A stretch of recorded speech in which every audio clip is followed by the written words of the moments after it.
Hey everybody, welcome to Homies and Houses. Today we have two guests, Gus and Mitch, who are also long-term real estate investors. Um, Gus, do you want to get us started with how many doors you have, when you got into real estate investing, what kind of like sparked your interest, and then we can get into Mitch and go on from there? Yeah, of course. So basically, for myself, I started investing in August of 2020. I quit my 9 to 5 job in 2018, became a real estate agent. I had some traction quickly as a real estate agent, and I was collecting so many checks at that particular time. I didn't know what to do with the money. I started working with investors. I saw the play where they were making money when they brought a building, and it may have been $1,000, $2,000 at that particular time. But we all know eventually rents and properties are going to increase with pricing. So my thinking was, with what the money I'm getting as far as being an agent, put that into long-term hold investments. Now, how I go ahead and I position, and I hope no one takes this wrong, I was married being a real estate agent, and I cheated on that with being an investor, and now investing is my new life. When I say that, investing has opened so many doors, and with having small kids, I'm able to go to all their events and things like that because I have the time. And it's still hard. I want to say that currently I have 73 doors. Everything I have is long-term holding investing. I know my niche really is about 60% of my properties I rent out to college students. And I'm looking for a particular type of college students, whether they be post grads, juniors and seniors, and tough majors. And that's like nursing, engineering, things along those lines. To me, those kids are past their college stages where they're going nuts. They want to focus more on their work, and to me, with their parents backing them, that creates great revenue as far as long-term hold investing. So that's a little about myself. And what area, like, what's your main area of investing, or My like, where do you my invest? main area is Maine, so I'm up in the state of Maine, up in New England. Okay, cool. And do you manage those yourself, or? No. So I work along with a property management team. They have a good amount of my rentals. What I started doing in the last year and a half, my single families, I'm managing those. And to be honest, I'm finding it's quite easy with the single families. I still get a lot of issues with my multi units that I have. And just to give you an idea, I got a 7 unit, a 6 unit, a couple 5 units, a couple 4 units, a couple three, a couple two, and I got a good amount of single families. And I also got mobile homes on their own land. So not mobile homes you see in a mobile home park. These are mobile homes maybe on an acre, own land, own well or public sewer, water. And those are pretty easy to run also. So yeah, just a little about myself with my portfolio.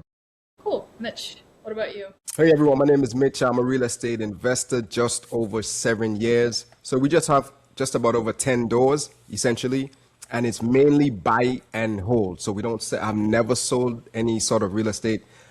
All I know is how to purchase. And we self-manage. So it's a family portfolio, just me, our kids, so on and so forth. And then I also work a 9 to 5 job. And as I mentioned before, I also self manage it. So had to more or less come up with a strategy of how to, acquire the real estate and also manage it. I do have a small team. We could kind of talk about systems and things of that nature once we sort of move on. And primarily it's in the state of Florida. So I'm in the located specifically Central Florida. So this is, and the portfolio is actually in Jacksonville, Florida itself. But for the most part, that's basically who I am. Let's jump into this. Yeah. What's your 9 to 5? And do you like plan to stay or do you eventually want to get out of it?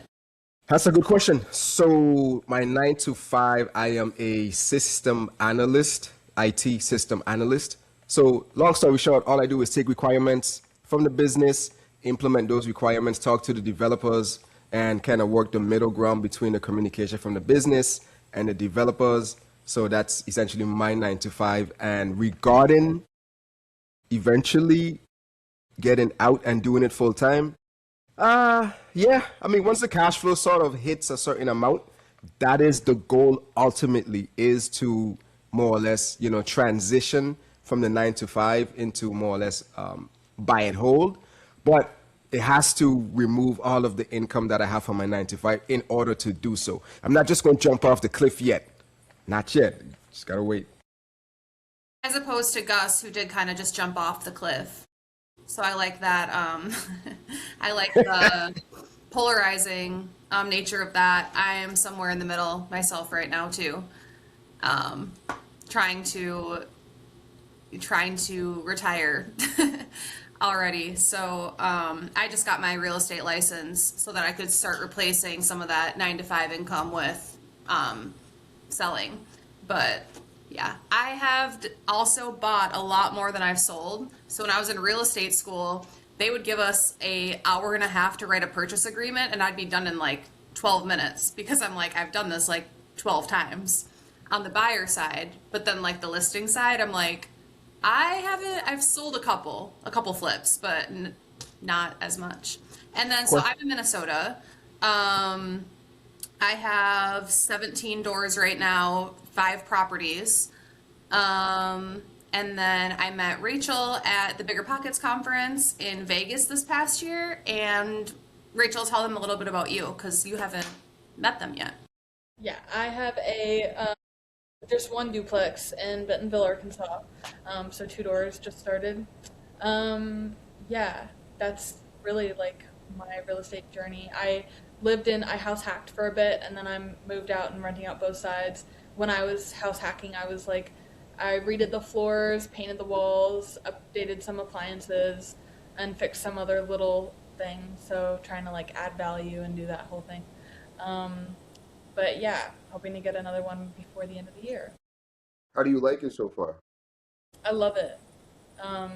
Yeah, super. It's awesome, and it's so fun to have so much control over your not finance, but like your house and your financial goals. I feel like it's a lot easier to invest in real estate and have that control than to like wait for your salary, your monthly payment of salary. Yeah, just begging someone to please pay, like, Yeah, please pay me. hoping not to get fired or laid off or any of that. So I yeah, was just telling someone that I was like, I'm so happy. It was like 2 days ago. I think I was working at the bar, and I'm just so happy with the Allana I was 5 years ago that decided to take the risk because now I'm not like trapped. Like I could quit my job. It wouldn't be super comfortable yet, but I could quit. And I'm like, I'm just so happy that I like loved myself enough 5 years ago to like, or believed in myself enough, I should say, to do that. So, It's but like yeah. it's like planting a tree, and we all know trees, they take a while for them to grow. So when you say that, Alana, about 5 years ago, you may have not been seeing the cash flow as far as what you may see on the internet or things along those lines. But what you were doing is you were building towards something where I'm sure at 5 years later now you're seeing a lot more than you did at the beginning. And even when I hear you speak, you're like, I'm glad that I did it because look at where I am right now. I could potentially quit my job. Will it make it tight? Of course. I'm at the same point. I'm still selling houses just to bring some active money in. But what it does give me is the confidence that if my something happened as far as my main active money, I do have something to lean on. So if I need a rebound and do something else, that is an option.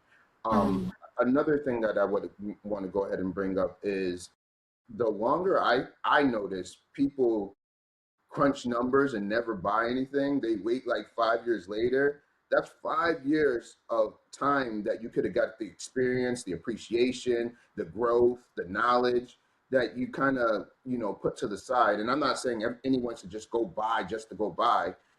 Educate yourself. I hear Rachel went to Bigger Pockets and she's early in her career. She went on to take that trip to get more educated. So when she's buying her things, those things are appreciating and the cash flow is going up as time goes on, the tax benefits that come along with it. So for the people out there watching this, definitely, you want to buy sooner or later, but you do want to buy the right thing. Mhm. yeah. And another thing I will add to that is don't take advice from people that you don't want to be in their shoes in later in life because I have a lot of family friends and even like family members that were like, "Oh, that's scary. Don't do that. Like what are you doing?" Like you don't know what you're getting yourself into. You like, you know, and but none of those people really I want to be in their financial situation when I'm their age, or you know, and so I think it's really hard, and it was really hard as because I'm now 25, but when I bought my house, I was 24, and so being a 24-year-old, newly in the job, like, and not newly in a job, but newly in the like career, out of college, figuring things out, and people, and trying to start something else that's not just salary, working a corporate job my whole life, and listen, like hearing all those things, it was really hard to put up the block of like, okay, thank you, but no, thank you. Like I'm gonna Yeah. do what I want to do. And we met because she messaged me. She saw that at the time I had 12 doors last October. So I've grown a little since then. But she saw that like on the app where you can communicate.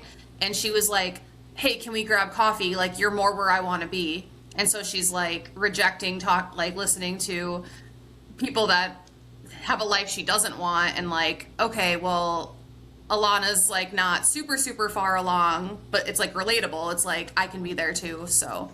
Yeah, so that's how we met. Is she just like reached out?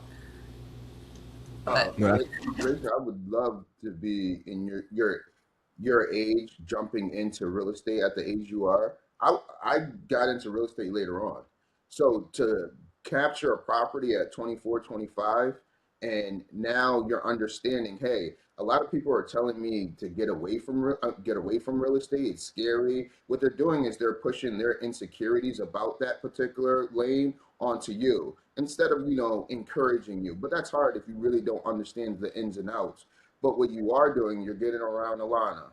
You're going to Bigger Pockets events. Hell, you're on a podcast right now with us. None of us. I mean, we don't know each other, but what we do have in common, we all know we do real estate, and we are looking to long term hold and get better as time goes on.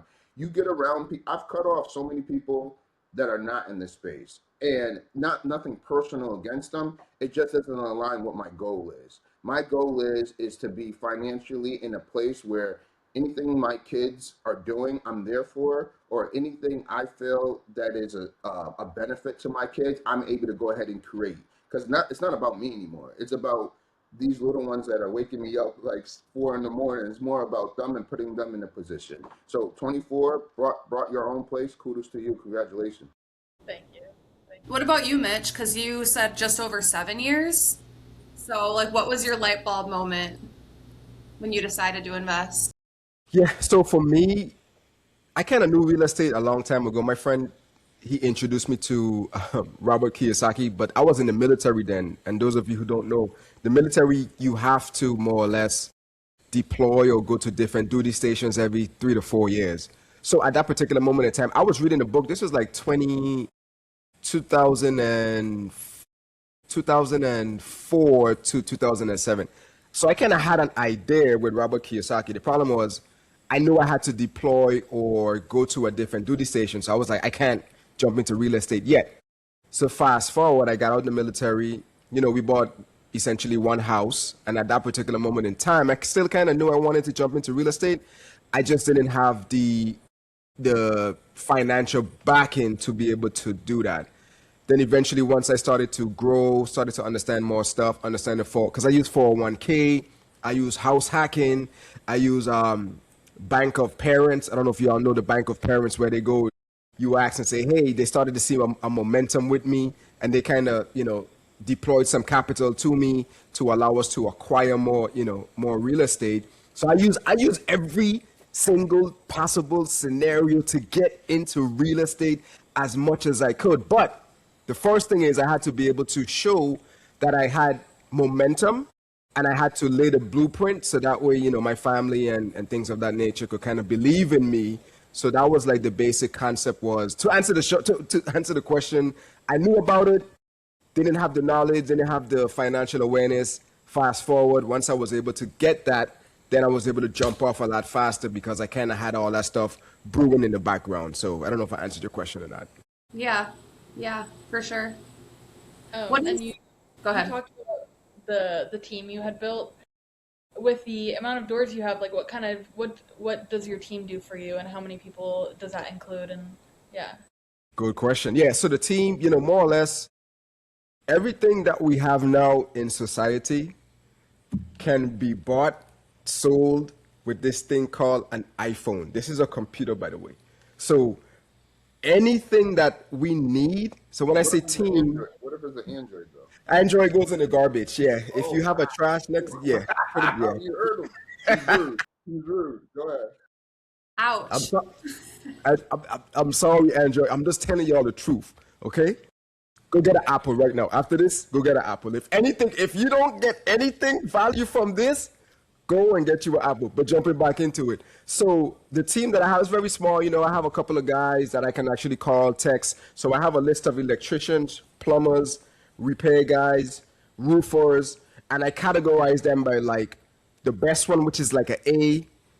In school, how we have like A, B's, and C's. So you have each trade, and you more or less correlate, the ones that you work with by A, B, and C. So if the first person is busy, let's say there's a repair electrician. If grade A is busy, he's doing other stuff. Then I go on to electrician B, right? So then that's the team I more or less built. So it's just a list. And if a tenant called me the other day, perfect example, something with the roof. She sent me an issue with the roof.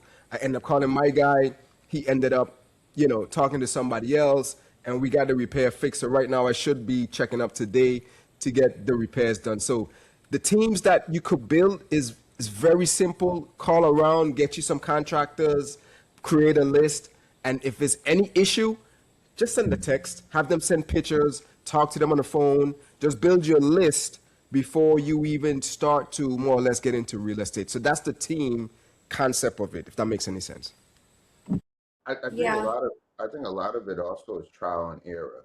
So you may get a contractor from a buddy that you know. He's like, yeah, he does good for me, and then he does a job for you, and he's super difficult and he sucks. You're like, you know what I mean? So you may still have his name in your Rolodex, like kind of like what Mitch said, but he may be like a third or fourth person that you call. So each person or each contractor, each cleaner, each whoever, your first interactions, how you guys work along with each other, dictates if this is going to be the first person I call when I have those type of situations. That's normally how I run my stuff. Yeah, I have a list of contractors that I stick to. For the most part, I just give them so much work that I feel like I'm a priority, which is great. But so Mitch, I also self-manage. So as far as like collecting rent and everything, and I'm gonna ask Gus the same thing, but you have help from property management as well. But for Mitch, like, how do you collect rent? Do you require them to pay a certain way, or do you? Because for me, I have some that do check, some that do cash, some that do Venmo, some that do Cash App. That But is, how do you handle that? that is a good question. So, couple of things. I introduce parameters before we even start the process. So during the application phase, or even once they get selected, the tenant gets selected with the application. I say, look, listen, I don't collect cash. I live in a cashless state. I don't want to cash. Don't bring me any cash because I am probably 3 hours away from the rental. So for me to go and get cash, it doesn't fit with my business model. So cash is out of the question. Checks out the I don't do checks.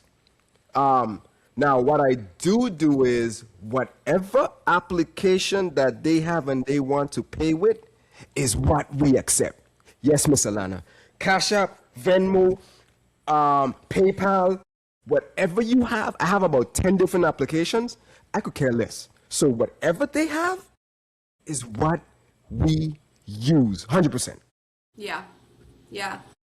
What about you, Gus? Because you have some property management help and then you self-manage. What's the split on that? Do you self-manage a certain amount and then have your property management do a certain amount, or how do you do that? Yeah, so the property management has about 60, 65 of my doors, mostly the bigger things. The single families I do, so I got about eight, and then I'm managing one for a lady in New York who has a property up here. She's a lawyer. She's talking about she wants to invest with me, so I want to, curate that relationship for down the line when I'm ready for that. But as far as how I go ahead and receive checks and things, I mean, receive payments, is I was having them deliver the checks to my office, a bank check. So I don't take personal checks, nothing along those lines. So they would go, some of them it was far, like 25 minutes, 30 minutes. They would have to drive the check to my office where I'm an agent. They would put it in my mailbox and I would go ahead and put it in my account. Now I do have to give someone kudos on here because he suggested turbo tenant.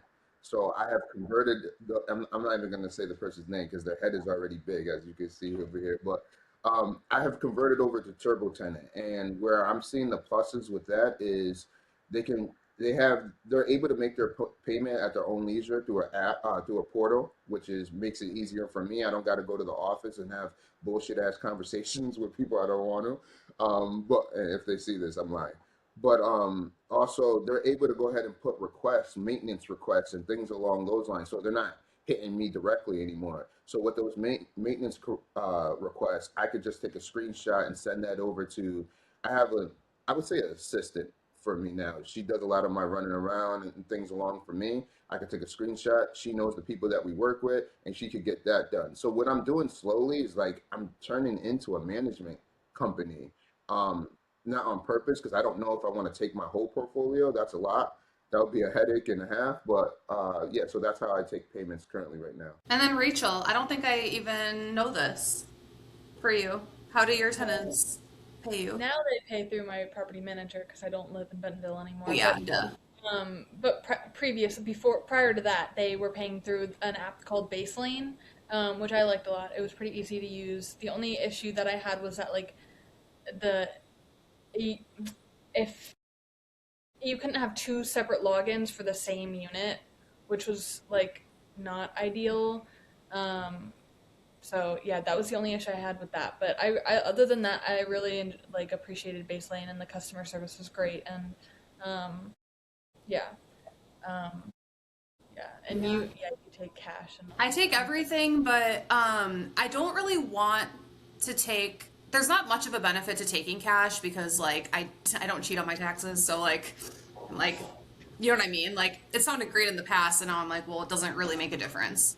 However, the checks I was uncomfortable with, but now that I've like gotten to know these tenants and they pay that way every month, I've only ever in 5 years had one that like bounced. And then I told her and charged her the fee and whatever. But like new tenants that I don't really know, I would be a little more like wary about that. I want everyone to do like Venmo or Cash App. But at the same time, I live close. Like I'm literally, so Mitch, you probably don't know this because we haven't met before, but I own like a business center that has two apartments attached. So a lot of my business center office tenants, they pay me with a check, but I'm flipping a house literally across the street. So I'm there like all the time. So it's pretty like easy for me to like stop over for them to come over and whatever right now. But I don't know. I've always thought like, well, what if I want to move someday or like long-term travel or whatever? Then I want everyone to be streamlined onto like Venmo or whatever system, like you said, whatever system online. Don't care. But I did notice though, Cash App takes a long time to get into my account, which isn't like a huge deal. But it's just like I started asking those tenants just like don't even pay a couple days late because it takes like 4 or 5 days to get into my account, which is just kind of annoying. Thankfully, I staggered when all my mortgages come out. So the people that pay me Cash App, that usually doesn't come out till the 10th anyway, but it's due on the 1st. And they don't know that. So I'm like not super psycho about it, but Interesting. but yeah, I don't know. I prefer Venmo in that respect at least, but it's whatever.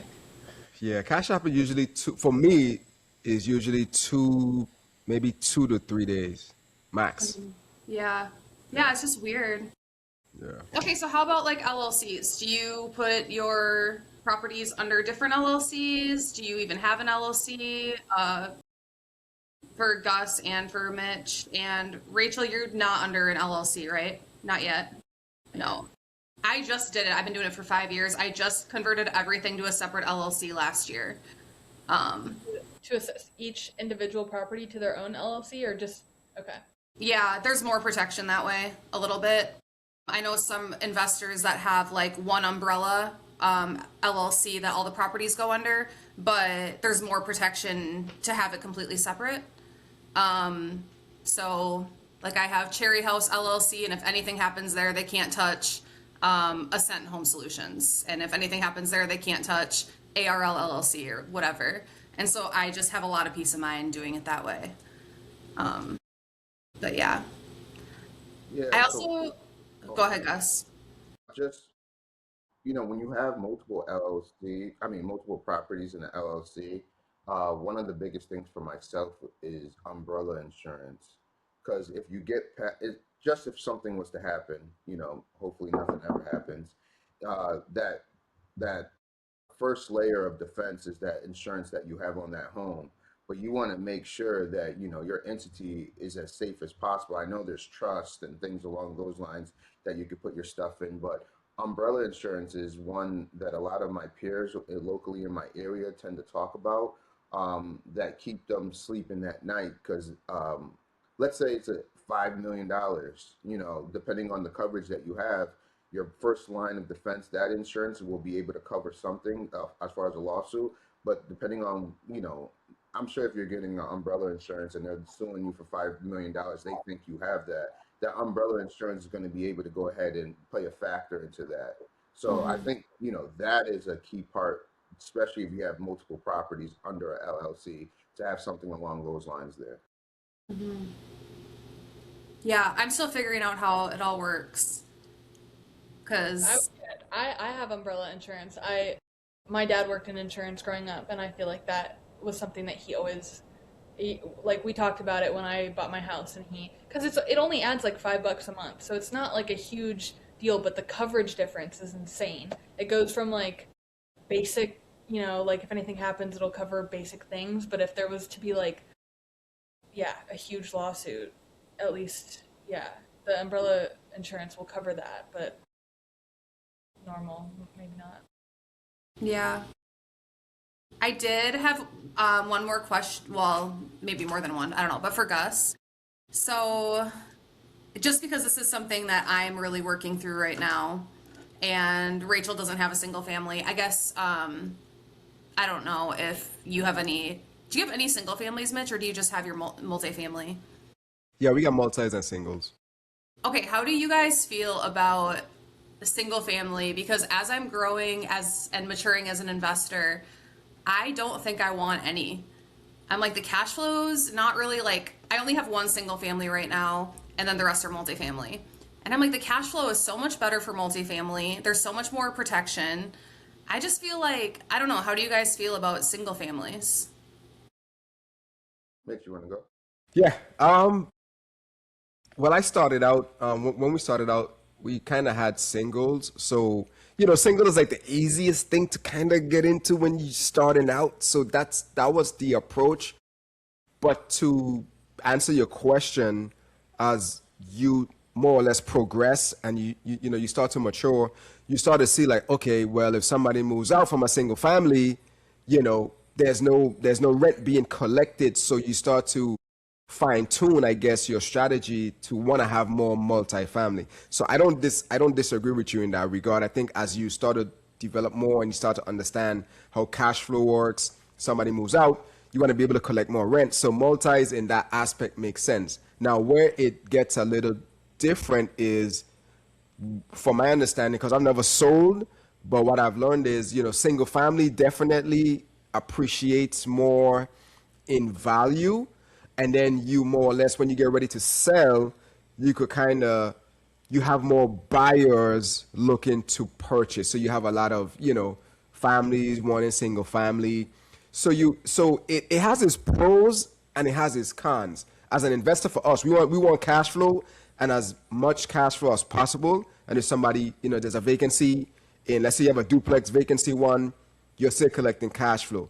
But on the flip side of that, should you want to sell in the future, from my understanding, single family more or less appreciates more, and you Yeah, have much more of a buyer pool. So that's a good point. Yeah, they definitely are worth more. What about you, Gus? Is your single family like worth the headache? So at the beginning, I didn't want single families, so I was buying multi units, duplexes and up. But something changed in my market where I wasn't able to buy multi units as much as I was, at one point, and I really got into my bag as far as the burr. So I'm buying. a lot of single families. And what I'm noticing with the single families, after we fix them up, I'm forcing appreciation in them.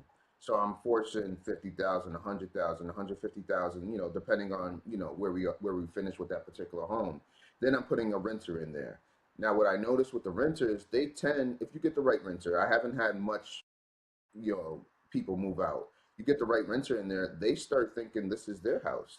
And I'm not mad at that. Yeah, think this is your house. Don't fuck it up. And I'm sorry for my language. I don't know if we can cuss on here. I apologize. But don't mess up the house. But if you want to think this is how you want to put a garden outside or do anything along, you want to put one of those like to cover your car. I forget what they're called. Carport. Yes, if you want to go ahead and do that, yeah, be my guest. That's all you. As long as you paying that rent and that rent's coming in at the beginning of the month, I don't care what you do. Now, my thinking on single families, you got to buy them right. I'm getting the forced appreciation when I burr, and I got to make sure I'm cash flowing. Myself, the minimum I want on a single family is 500. If it's less than 500, then I'm gonna flip it, and I don't flip many properties. So the things I'm coming in contact with, I'm making that. And to be honest, most of my single families are 800 to 1,000. Do I have one that makes about 500? Yes. I see the single families as pawns, and we all know this is a long-term game. So if I'm able to force appreciation today by 100,000, let's say that. So I got a low mortgage on that particular home. What's this house going to be worth 10 to 15 years from now when I'm ready to get rid of it? And then what can I exchange that money into for something bigger? So I'm seeing, once again, in the game of chess, you sacrifice the pawns to get where you want to go ahead and be at the end of the day. And then another thing I would bring up, damn, I had it on the top of my head. Yeah, I forgot it. But so that's pretty much the gist of my thoughts on single family. They're not bad investments. People stay in them. They, as long as you buy it correctly, you got the cash flow, you got everything that comes. Oh, Mitch said this. When it's time to sell it, so when we have duplexes, triplexes, and even worse, 5, 6, 7 units, you can only sell those to certain people. Only investors are going to buy those. Yeah. But when you have the single families, FHA buyers, VA buyers, first time home buyers, people just looking to live, it's not just investors who are looking to buy these places.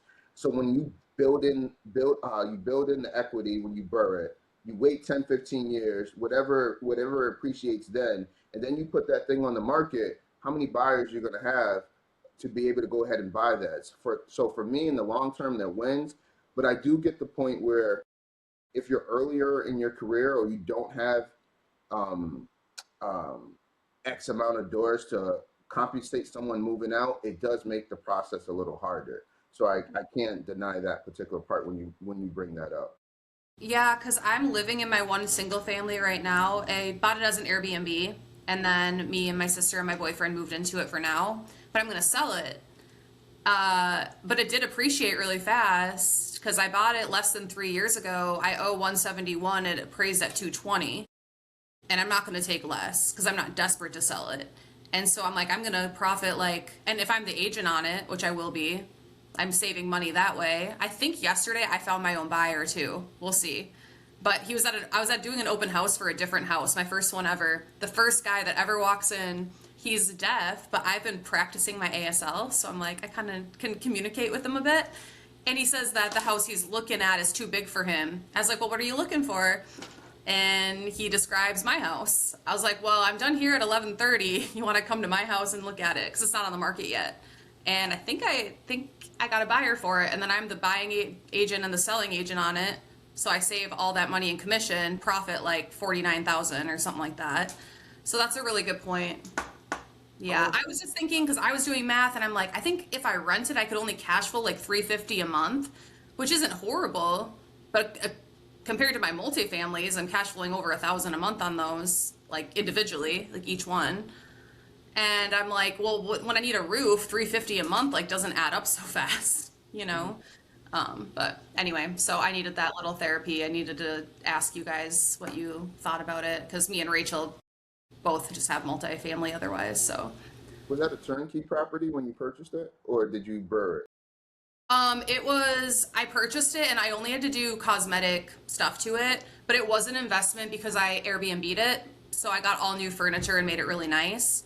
So I put like $9,000 probably into it right away.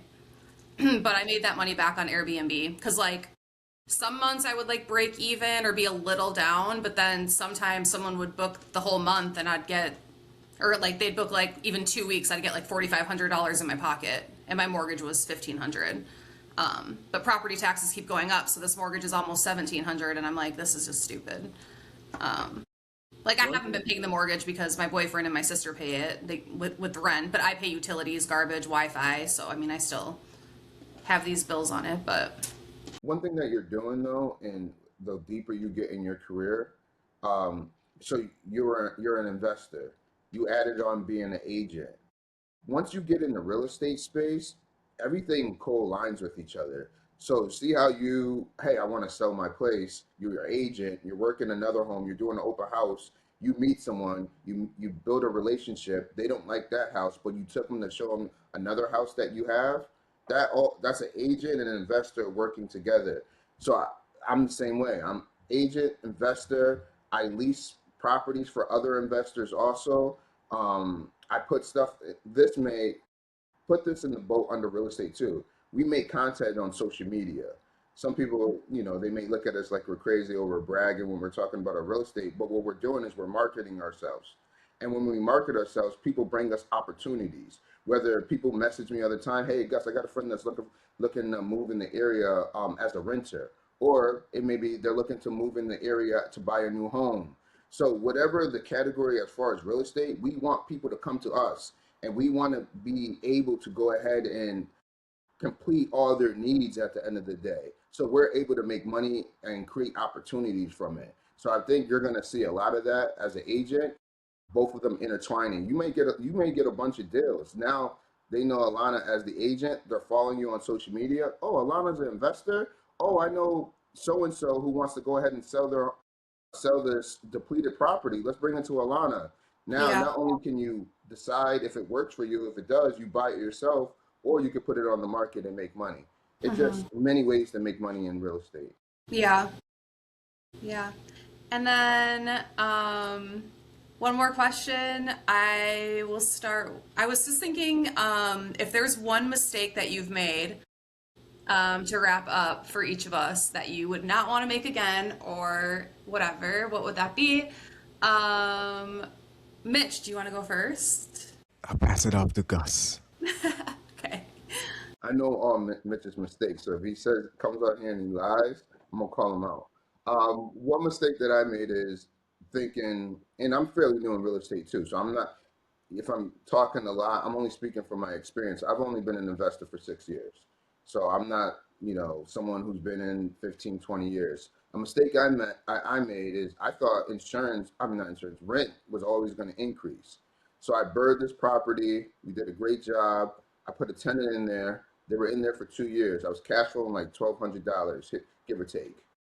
I thought life was good. I was renting for $2,500. That tenant decided to move out. I was like, all right, cool. So I'm going to put it up to $2,600. Guess what happened? I wasn't able to get it rented.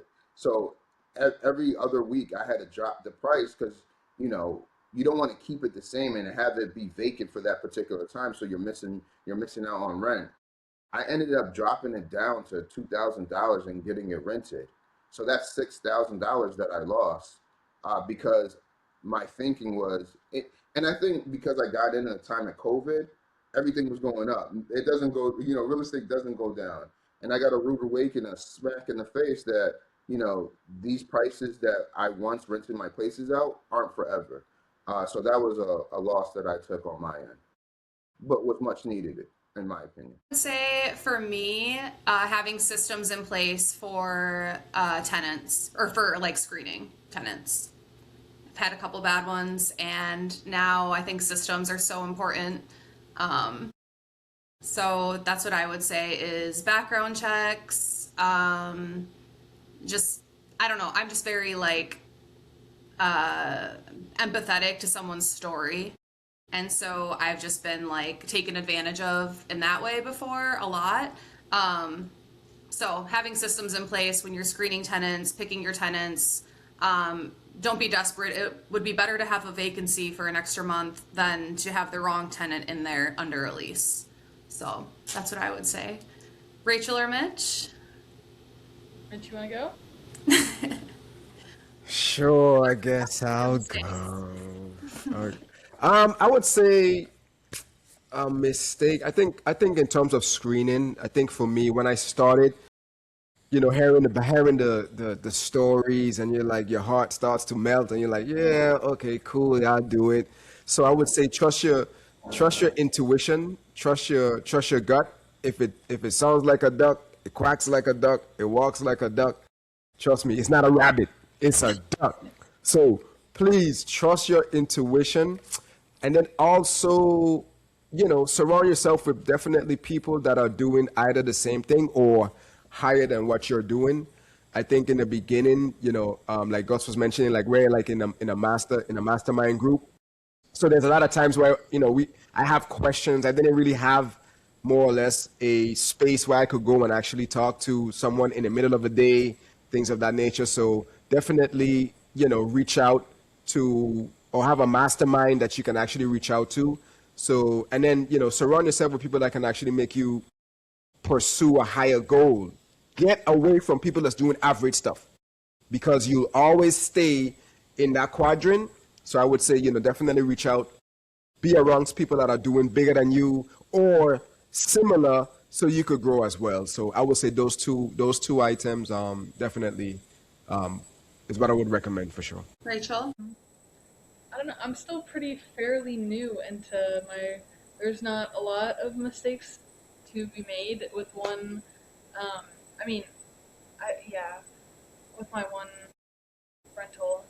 But I kind of feel like I should have looked into other areas a little bit more, because my area is more expensive, and I feel like if I had looked into other areas, I could have maybe had another rental by now, given like cheaper costs, like cheaper and maybe more cash flow. I bought more for appreciation because my area was kind of expensive, so I like don't have a huge amount of cash flow, but I wanted to get in the market, and the house hack like worked for me at the time. And so, yeah, looking back, I feel like I would just look maybe somewhere a little bit more cheaper. But Yeah.